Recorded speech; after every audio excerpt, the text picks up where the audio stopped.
संदीप दीक्षित से मेरा दूर दूर का कोई लेना देना नहीं है और बच्चों की कसम है, ना बीजेपी से गठबंधन करेंगे ना कांग्रेस से गठबंधन। अरविंद केजरीवाल ने, जो आम आदमी पार्टी के सदस्य हैं, भारत की राजनीतिक परिदृश्य में बड़ी हलचल मचा रखी है। बिना किसी राजनीतिक पृष्ठभूमि के एक अज्ञात युवा अचानक भारत की मीडिया में प्रमुख हेडलाइंस बनाने लगा। क्या आप समझते हैं कि उनमें उन कार्यों को करने की योग्यता है जिन गतिविधियों में वे और उनके साथीगण संलिप्त है, या वे इस ड्रामे में केवल एक भूमिका निभा रहे हैं जिसकी पटकथा बड़े खिलाड़ियों के द्वारा भारत को अस्थिर बनाने के लिए लिखी गई है? क्या आप सच को जानने के लिए तैयार हैं? ये एक ऐसी कहानी है जो आपको ऐसा झटका देगी जो आपको अपने जीवन में कभी नहीं मिला होगा। हमारी कहानी वॉशिंगटन डीसी में 19 जुलाई 2011 से शुरू होती है। पाकिस्तानी मूल के 2 लोगों को वॉशिंगटन में गिरफ्तार किया गया। अमेरिकी न्याय विभाग की वेबसाइट से ये उजागर होता है।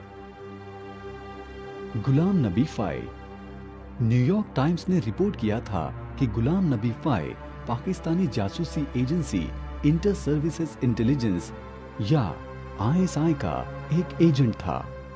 इस संबंध में उसने एक प्रमुख व्यक्ति अंगना चटर्जी के साथ गुप्त रूप से काम किया, जो यूएस की एक निवासी है। 16 दिसंबर 2011 को अंगना और उसके पति रिचर्ड शेपीरो को उनके नियोक्ता California institute of integral studies द्वारा विध्वंसक गतिविधियों के लिए निकाल दिया गया था। अधिकारियों ने रिचर्ड के भारत विरोधी गतिविधियों के कारण भारत में उसके प्रवेश पर रोक लगा दी है। अंगना भारत में अपने राष्ट्र विरोधी साथियों जैसे अरुंधति सुजैन रॉय के साथ गुप्त रूप से काम करती हैं। दोनों ने एक साथ कश्मीर पर एक किताब लिखी है। इसी के साथ वे लोग 3 भारत विरोधी अंतर्राष्ट्रीय समूह के साथ काम कर रहे हैं। पाकिस्तान की ISI, इंडियन अमेरिकन मुस्लिम काउंसिल IAMC और प्रॉक्सा, प्रोग्रेसिव साउथ एशियंस।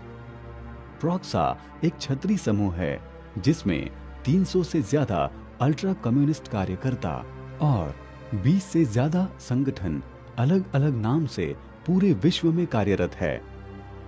सन 1967 में चीनी सरकार की सक्रिय भागीदारी से communist party of India Marxist Leninist की स्थापना बंगाल और दूसरे राज्यों में हुई, जिसे सामान्यतः नक्सल आंदोलन के नाम से जाना जाता है। सैकड़ों कॉलेज स्टूडेंट्स और युवा खेतीहर मजदूर क्रांति लाने की आशा से जुड़े, जो कभी सफल नहीं हुआ। जबकि इसमें से कई लोग अमेरिका और अन्य कई देशों में गए और अपनी विध्वंसक गतिविधियों को जारी रखने की कोशिश करते रहे। प्रॉक्सा और उनकी सिस्टर ग्रुप्स फॉइल और AID की शुरुआत उन्हीं लोगों के द्वारा की गई। इन लोगों का सबसे प्रमुख चेहरा फेडरेशन ऑफ इनकलाबी लेफ्टिस्ट FOIL है। इससे पहले फेडरेशन ऑफ इंडियन लेफ्टिस्ट के नाम से जाना जाता था। उनके अनुसार FOIL का मिशन यूनाइटेड स्टेट्स, कनाडा और इंग्लैंड में कट्टरपंथी इंडियन एक्टिविस्ट के लिए एक क्लियरिंग हाउस, जहां उन्हें ऐसे प्रोजेक्ट्स बनाने में मदद मिले जो उनकी कट्टरपंथी राजनीति को ज्यादा सार्थक बना सके। विजय प्रसाद FOIL ग्रुप का प्रमुख संस्थापक है। उसका कहना है कि आधुनिक हिंदुत्व फांसीवाद और नक्सलवाद के अलावा और कुछ नहीं है। फांसीवाद के बारे में जो हम मीडिया में सुनते हैं और राजनीतिज्ञों द्वारा प्रयुक्त किया जाता है, वो इन्हीं लोगों की देन है। यहाँ ये बात ध्यान देने योग्य है कि ये सभी एक ही बात करते हैं कि बीजेपी या अन्य हिंदू संगठन फासिस्ट हैं। इस तरह के राष्ट्र विरोधी विचार रोमिला थापर जैसी मार्क्सवादी इतिहासकारों से आते हैं। बीजू मैथ्यू, एक अन्य सह संस्थापक, के नजदीकी संबंध धर्मांतरण कराने वाले इवेंजेलिकल ईसाई मिशनरी और दलित समूहों से हैं। लाखों लोगों, विशेषकर तथाकथित दलितों और जनजातीय लोगों का धर्मांतरण करा देना उनकी रणनीति है। विनय लाल लाल सलाम के नाम से एक ब्लॉग चलाता है। कट्टरपंथी इस्लाम के लिए उसकी और इन समूहों की सहानुभूति स्पष्ट है। इस छत्री समूह का दूसरा महत्वपूर्ण संगठन एसोसिएशन फॉर इंडियाज डेवलपमेंट है। AID कम्युनिस्टों और उनसे सहानुभूति रखने वाले लोगों के लिए धन एकत्र करने का सीधा वैधानिक चैनल बन गया है। AID अरविंद केजरीवाल के लिए फंड एकत्रित कर रहा है और दिल्ली के चुनाव के दौरान प्रचार के लिए उसने स्वयंसेवी भी भेजे थे। अब आप समझे कि भारत के बाहर के कुछ प्रमुख लोगों का परिचय कराने की हमें क्यों आवश्यकता पड़ी, जिनके संबंध आम आदमी पार्टी के प्रमुख सदस्यों, पाकिस्तान और ISI अल्ट्रा कम्युनिस्ट, भारत विरोधी दलित अलगाववादियों और ईसाई धर्मांतरणकर्ताओं से हैं। Council on American Islamic relations या CAIR अपने नेताओं के अतिवादी विचारों के लिए जानी जाती है। AID जो कि आम आदमी को धन देता है, उसने CAIR के साथ एक इवेंट को सह प्रायोजित किया था। CAIR का एक सदस्य जो कि लश्कर-ए-तौयबा का भी सदस्य है, कश्मीर आतंकियों को प्रशिक्षण के लिए अवैध रूप से हथियार और विस्फोटक दिलाने के आरोप में जेल भेजा गया है। CAIR कम्युनिस्ट समूहों के साथ गुप्त रूप से काम करता है और उनका मानना है कि कुरान को अमेरिका में सबसे बड़ी अथॉरिटी होनी चाहिए और इस्लाम ही धरती पर एकमात्र स्वीकार किया जाने वाला धर्म होना चाहिए। अब आप समझे कि प्रशांत भूषण जैसे आपके कुछ प्रमुख नेता क्यों भारत में कश्मीरी अलगाववाद, सशस्त्र नक्सलवाद, अल्ट्रा कम्युनिस्ट और दलित अलगाववादियों का समर्थन करते हैं। डॉक्टर सुगतो बोस हार्वर्ड विश्वविद्यालय में मॉडर्न साउथ एशियन हिस्ट्री के प्रोफेसर और भारतीय स्वतंत्रता के महानायक नेताजी सुभाष चंद्र बोस के ग्रैंड नेफ्यू हैं। वो भी इसी सर्कल से जुड़े हैं जिसकी हम चर्चा कर रहे हैं। प्रोफेसर आयशा जलाल एक पाकिस्तानी नागरिक हैं जो कि टुफ्ट यूनिवर्सिटी ऑफ बोस्टन में सुगतो बोस के साथ निकटता से काम करती है। इन लोगों का मानना है कि औरंगजेब, जो भारत में सभी मुस्लिम शासकों में सबसे निर्दयी और हठधर्मी था, वो सबसे अच्छा शासक था। ये लोग स्पष्ट रूप से इस्लाम के प्रति सहानुभूति रखने वाले हैं। अंगना जैसे लोगों के साथ आयशा और सुगतो, इन दोनों ने कई अवसरों पर पाकिस्तान समर्थित कश्मीरी अलगाववाद का समर्थन करते हुए बयान दिया है। इंडियन अमेरिकन मुस्लिम काउंसिल या IAMC एक फ्रंट संगठन है जो पाकिस्तान, भारत और अमेरिका में इस्लामी समूहों के लिए काम करता है। उसकी वेबसाइट देखें तो आप महसूस करेंगे कि इस ग्रुप का उद्देश्य भारत सरकार की धर्म निरपेक्षता की नीति को बदनाम करना, भारत में प्रतिबंधित सिमी जैसे कट्टरपंथी मुस्लिम समूहों को सुरक्षा कवच देना और गुजरात सरकार के विरुद्ध दुष्प्रचार करना है। IAMC और अन्य संबंधित मुस्लिम समूह हर्ष मंदर, आम आदमी पार्टी के प्रमुख सदस्य जैसे भारतीय एक्टिविस्टों को प्रायोजित करते हैं। हर्ष दोभाल कॉम्बैट लॉ का प्रबंध संपादक, जो एक पाक्षिक माओवादी प्रकाशन है जो भारत में उग्र और आतंकी नक्सल आंदोलन के दर्शन का समर्थन करता है। जैसा कि अब ये पूर्ण विदित तथ्य है, माओवादी ISI की सहायता से PWG पीपल्स वॉर ग्रुप और MCC माओइस्ट कम्युनिस्ट सेंटर जैसे नक्सली समूहों के साथ पश्चिम बंगाल में सिलीगुड़ी गलियारे का प्रयोग करके संबंध स्थापित करने की कोशिश करते रहे हैं। इस तरह की घातक साझेदारी भारत की आंतरिक सुरक्षा को गंभीर खतरा पैदा कर रही है। Doval independent people's tribunal IPT का सेक्रेटरी भी है। सन 2010 में उसने report of independent people's tribunal on human rights violation in Kashmir नाम से एक रिपोर्ट प्रकाशित की। हिंदुओं और भारत सरकार द्वारा अल्पसंख्यकों पर अत्याचार को उजागर करने में ह्यूमन राइट्स लॉ नेटवर्क का भी ऐसा ही दृष्टिकोण है जैसा कि विभिन्न चर्च समर्थित दलित और लेफ्टिस्ट कम्युनिस्ट संगठनों की है। ह्यूमन राइट्स लॉ नेटवर्क के कुछ दानदाताओं और पार्टनरों में अनेक यूरोपियन सरकारी एजेंसियों के साथ इवेंजलिशर एंड वीकलांग्स डीन्स्ट EED, Christian Aid, Church Auxiliary for Social Action, Dan Church Aid इत्यादि शामिल हैं।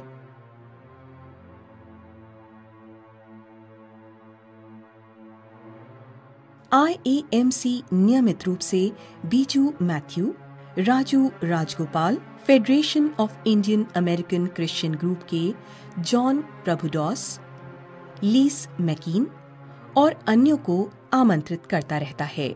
वे फादर सेंड्रिक प्रकाश जैसे लोगों के साथ काम करते हैं जो कि जीसुइट पादरी और विभिन्न सर्कल्स में लोकप्रिय चेहरा हैं और भारत को ईसाइयों, मुस्लिमों और दलितों के दमन का दोषी मानते हैं। सबरंग कम्युनिकेशंस भारत में मुंबई स्थित एक संगठन है जो कि तीस्ता शीतलवाड़ और उनके पति जावेद आनंद तथा एक पत्रिका कम्युनलिज्म कॉम्बैट द्वारा चलाया जाता है।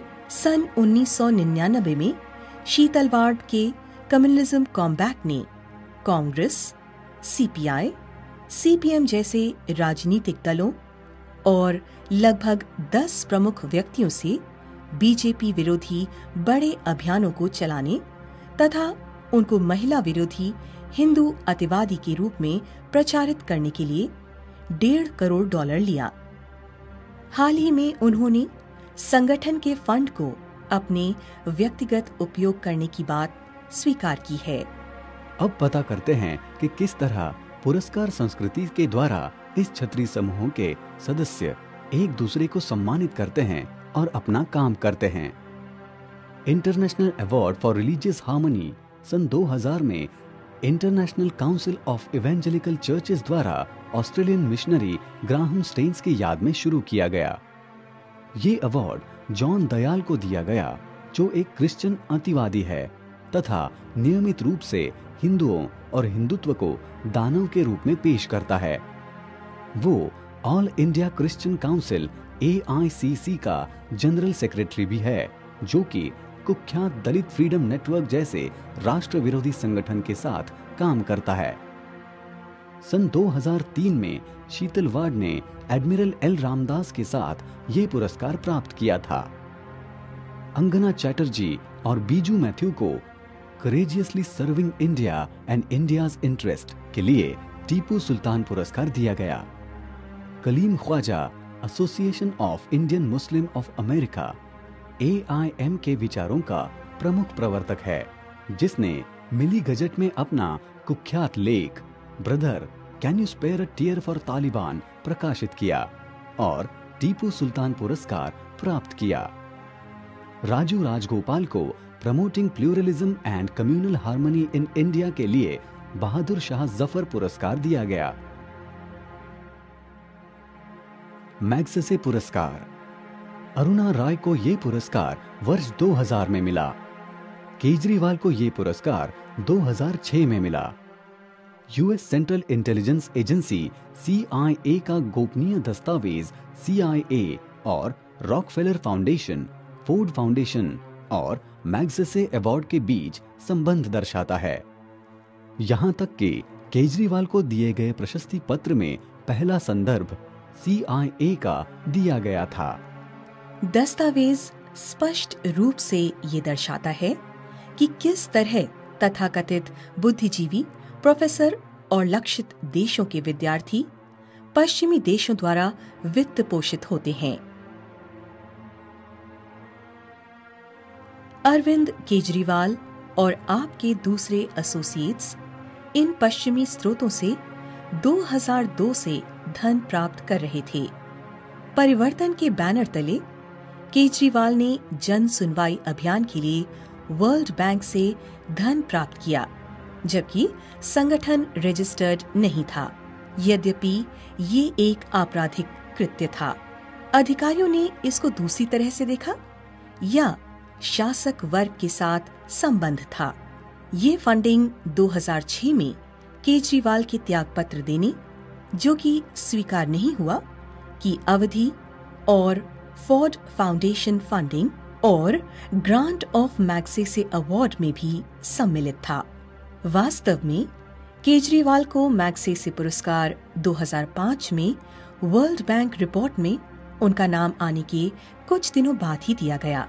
सबसे बड़ी जालसाजी ये की, जिन दानकर्ता संगठनों ने केजरीवाल के तथाकथित एनजीओ को पैसा दिया था, वही उनके मैग्सेसे पुरस्कार में निर्णयकर्ता थे। इसमें CIA शामिल है। आगे भारत में फोर्ड फाउंडेशन के प्रतिनिधि स्टीवन सोलनिक ने 31 अगस्त 2012 को स्वीकार किया कि केजरीवाल के लिए मैग्सेसे पुरस्कार उनके द्वारा वित्त पोषित था। इसलिए अब आप इस्लामी, कश्मीरी अलगाववादियों, अल्ट्रा कम्युनिस्टों, ईसाई धर्मांतरणकर्ताओं और पश्चिमी ताकतों के बीच स्पष्ट संबंध देख सकते हैं। संबंध और भी स्पष्ट हो जाते हैं जब ये पता चलता है कि 2002 के गुजरात दंगों के साथ इन्हें कुछ न कुछ करते रहना है और इनके दुष्प्रचार ने विश्व में भारत की छवि को बहुत ही खराब रूप में प्रस्तुत किया। ये सोचना बहुत दूर की बात नहीं होगी कि अंगना चटर्जी सहित इनमें से कुछ लोग ISI के लिए काम करते हों। अब आप अंदाजा लगा सकते हैं कि नरेंद्र मोदी को वीजा न देने के लिए US गवर्नमेंट के साथ किसने काम किया।